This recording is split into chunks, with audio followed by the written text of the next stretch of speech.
So I am at the college and I have obstetrics tonight, babies and delivering babies and all that jazz. I'm gonna verify that's what's tonight because I don't feel good. If I can miss it, I will, but I doubt I can. Totally forgot my stethoscope in the car. I'll go back and get it because look at all this crap back here. It's a lot of stuff.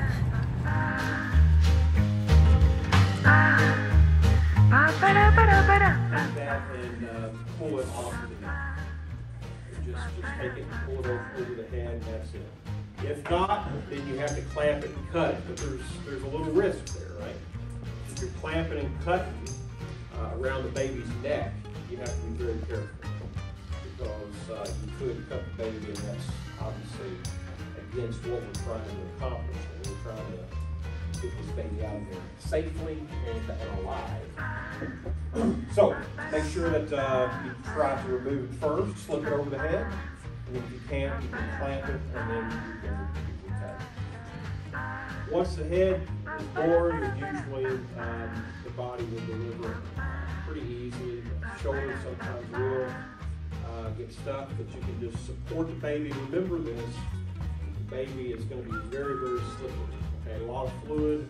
It's not a, like I said earlier, it's a messy ordeal, right? So you don't want to catch the baby and then all of a sudden, next thing you know, it's sliding all over the back of the head. So it's not a good thing. All right.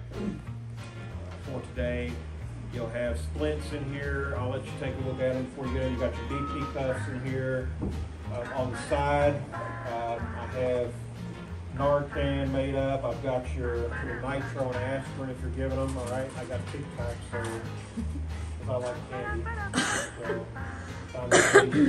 So you've got that in there. You got EpiPens in there, so you'll have everything that you need to try to manage a patient. All right, so we'll do both medical and trauma today, and Mike and I'll split you up and let you run through. All right, so we'll probably go outside. I'm the patient first. Apparently I'm having a diabetic hypoglycemic incident and I hurt my ankle. What about behind you? Whether there's any knots.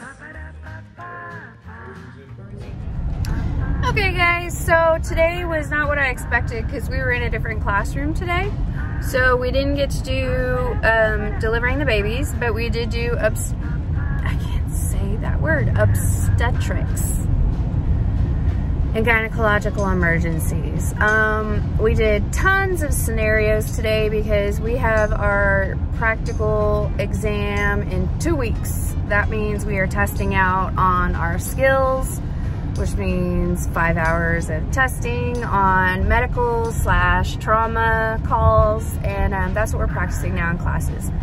So that's what we did. We spent the last, 1 hour on lecture for OB and gynecology, and then we did scenarios for a couple of hours because that's what you have to do to pass. I mean, you have to prove that you know what to do when you come up on a scene. He told us we're doing pretty good.